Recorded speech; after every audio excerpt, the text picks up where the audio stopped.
দেখুন আমাদের বিল্লি রানী কোথায় শুয়ে আছে, দেখুন টবের মধ্যে, দেখতে পাচ্ছেন? এক্ষুনি ক্যামেরাটা দেখবে যখন ছুটতে পালিয়ে যায়, জানি না ক্যামেরার সাথে ওর কী দুশ্মনী আছে। আর আমাদের দেখুন কী সুন্দর মন্ত্রপাঠ হচ্ছে, চলুন আপনাকে একবার শোনাই।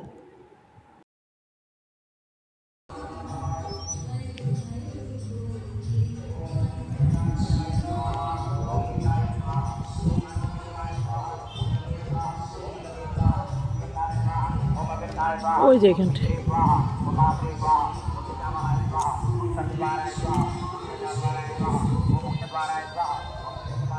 ওই যে আপনার অরেঞ্জ কালার দেখা যাচ্ছে না ওইটা।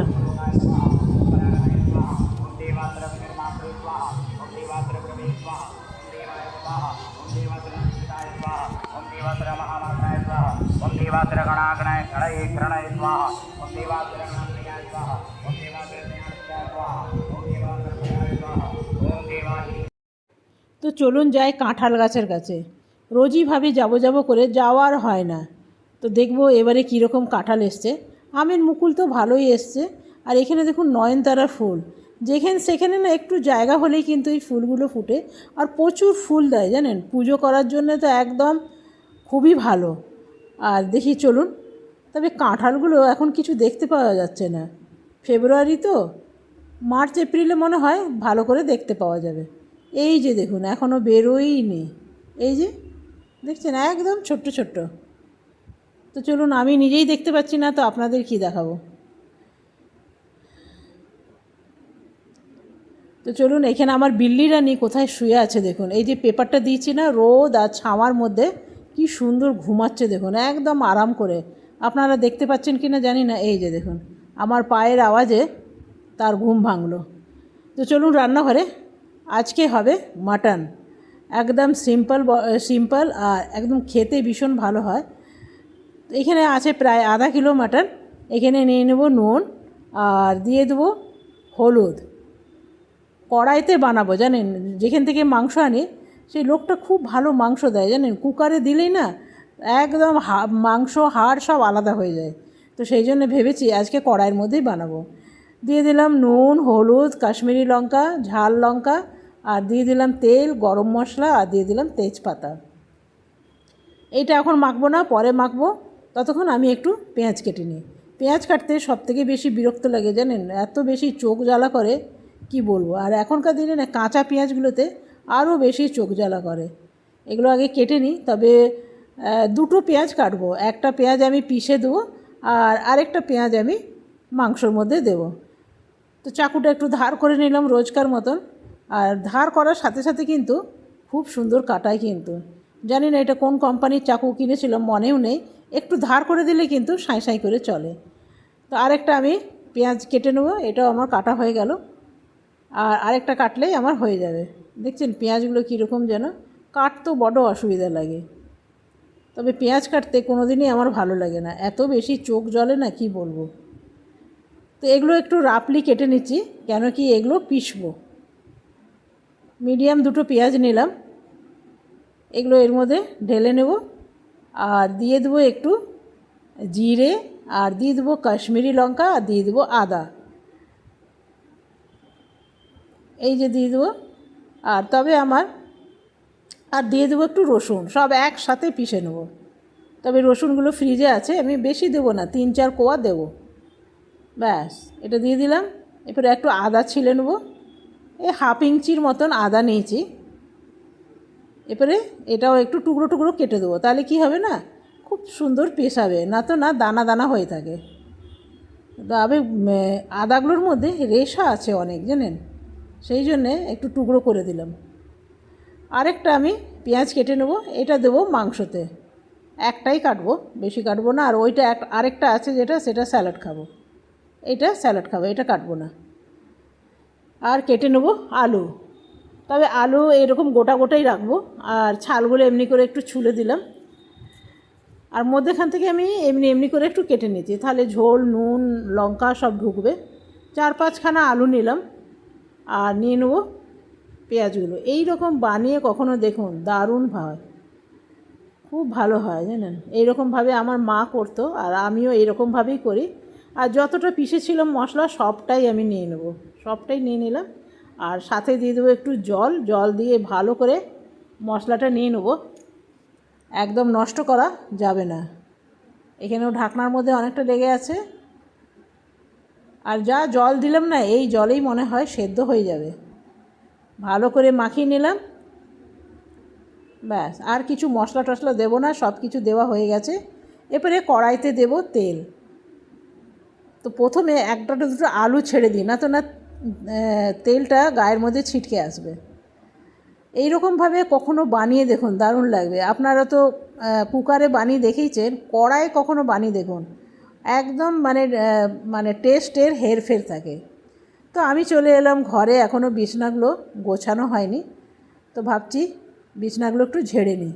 তবে এই রকম নারকেল ঝাড়ু মনে হয় প্রত্যেক বাঙালির বাড়িতেই আছে।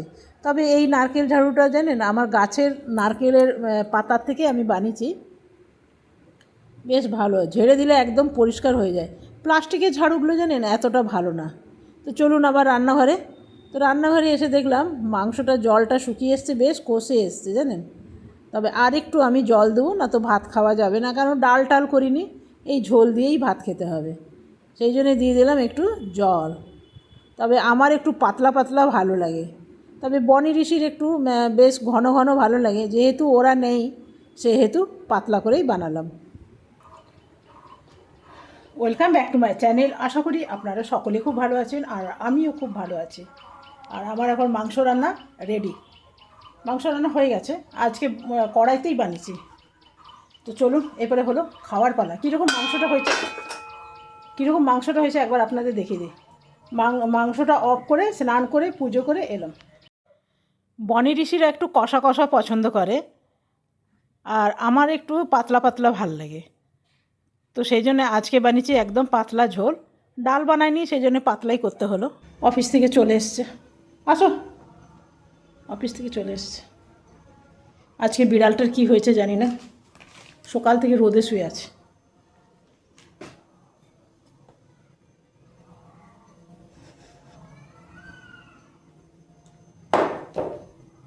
ভাত নিয়ে আসে।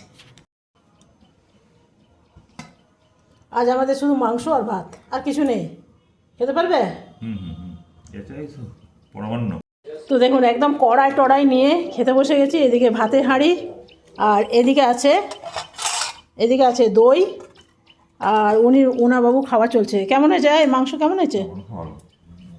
সেদ্ধ হয়েছে কড়াই? আজকে কড়াই রান্না করেছে।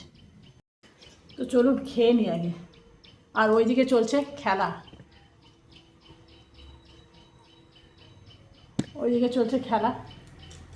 সিরিয়াল টিরিয়াল চললে তবু একটু দেখতে ভালো লাগে। খেলা টেলা সবসময় কি ভালো লাগে?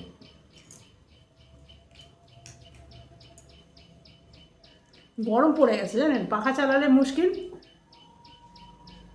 দাঁতের মাড়িগুলো ফুলে গেছে। পাঁঠার মাংসই হোক বা খাসির মাংসই হোক, খেতে বসে যদি দেখি সেদ্ধ হয়নি, তখন কতটা খারাপ লাগে বলুন। যে রান্না করেছে তার তো সবথেকে বেশি খারাপ লাগে। তবে আমি বড্ড ভয়ে ছিলাম যে কুকারে দিলাম না, কি জানি সেদ্ধ হবে কি হবে না। তবে খেয়ে দিয়ে দেখলাম, আমার হাজব্যান্ড বলছে খুব সুন্দর সেদ্ধ হয়েছে। যার কাছে মাংস আনি সে লোকটা খুবই ভালো, যতবার মাংস এনেছি কোনোবার খারাপ বেরোয়নি।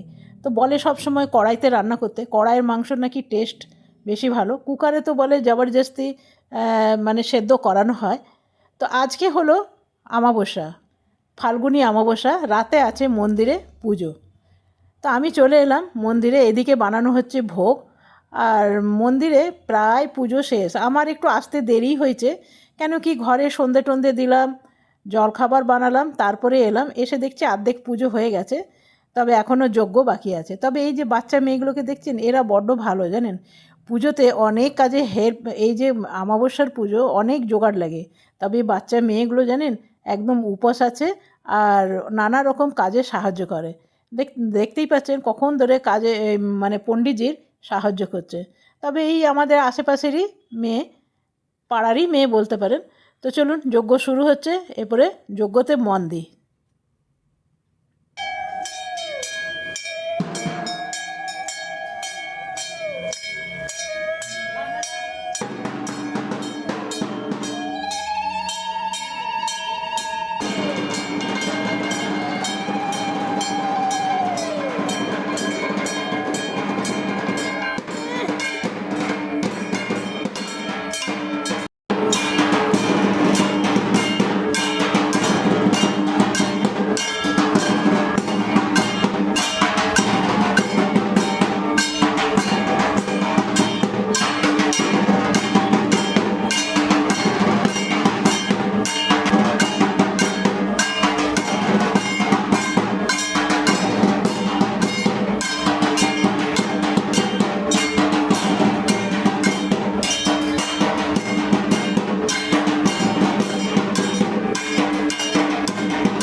আছিস বল?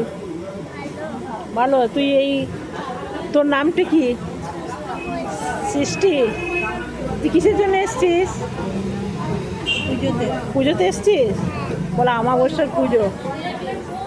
বলো।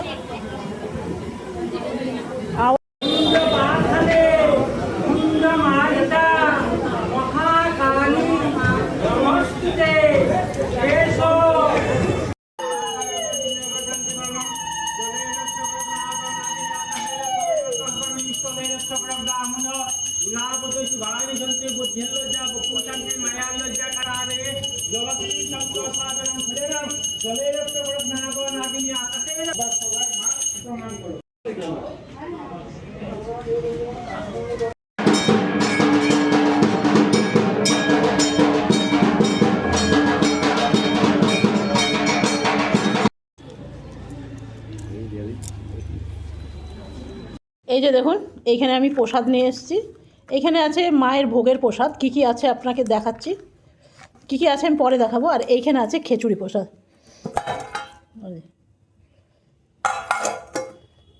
এটা আছে খিচুড়ি, আর এটা আছে